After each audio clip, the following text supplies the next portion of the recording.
Yuki Takahashi. Ayaw magkaroon ng buhay ng kagaya ni Camille sa Batang Quiapo. Bakit nga ba?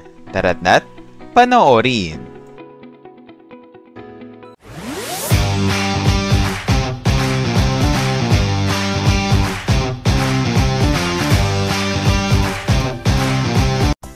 Gusto ko namang magkapamilya, pero sana hindi ganong kahirap kagaya kay Camille kasi battered wife siya.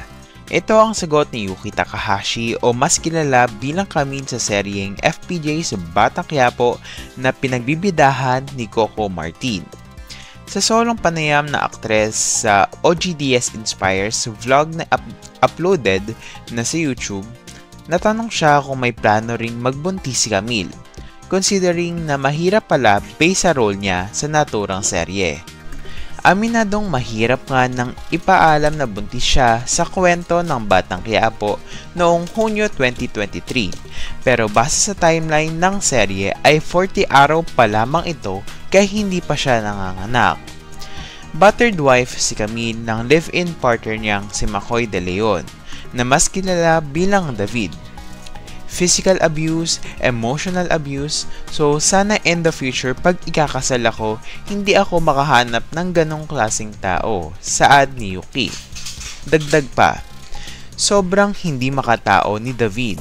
Imagine mo buntis tapos sasaktan mo physically, for what? Martir ang role ni Yuki sa Batang Quiapo. Yun nga po, may mga ganong tao, kumbaga ang tawag kay David narcissistic, na kahit anong gawin nilang mali sa sarili nila, sa tingin nila o ang paniniwala nila ay wala silang ginawang mali. Kaya ang ginagawa po ni David, minamanipulate niya si Camille na wala siyang ginagawang mali. Ako naman si Camille, syunga-syunga, naniniwala, sabi ng aktres. Sa tumatakbong kwento ng Batang Quiapo, itinira ni Rigor na ginagampanan ni John Estrada sa buhay nila ng asawang si Marites na ginagampanan ni Cherry Pie Picache, ang kabit niyang si Mercedes Cabral, better known as Lena. Kaya ang tanong ni OG, hindi ba mangyayari sa buhay ni Yuki na merong eksena na dalawa kayong babae ng isang lalaki na nakatira sa iisang bubong? Parang hindi ko kaya yun, Mama Ogs. Siguro, masasapak ko yung babae. Dapat ako lang.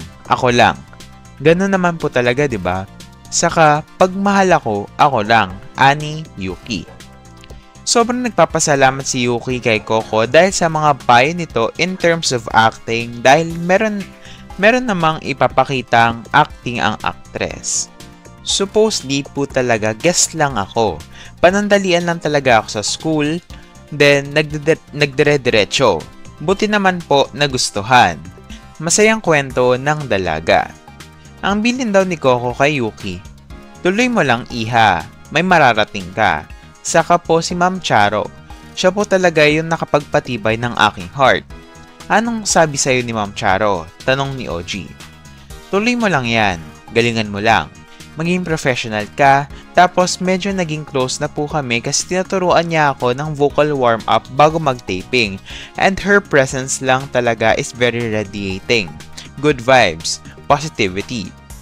An incredible person that makes me wanna work harder because she worked harder when she was young, paglalarawan na aktres sa dating presidente ng ABS-CBN. Wala po sa tindig niya.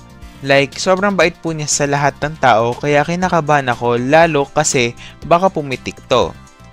Sobrang bait baka pumitik. Masayang sabi pa ng dalaga. Wala raw experience pa si Yuki na matarayan sa set ng Batang Quiapo dahil I tried to be quiet as possible, cooperative, and be on time. Mahaba pa ang naging chikahan ni OG at Yuki tungkol sa kamuntikang kitilin na aktres ang sariling buhay dahil naabuso raw siya noong bata. Abangan ang part 2. At dyan nagtatapos ang ating chika for today. Ano kaya sa palagay nyo? Mag-comment lang dyan sa ilalim at huwag kalilimutang pindutin subscribe at bell button para lagi kayong ma-notify kapag nag-upload ako ng pinakabago at umaalab na chika. Pakipindot na din ang like at share button para marami pang ma-upload kagaya ng ganitong content. Yun lamang at paalam!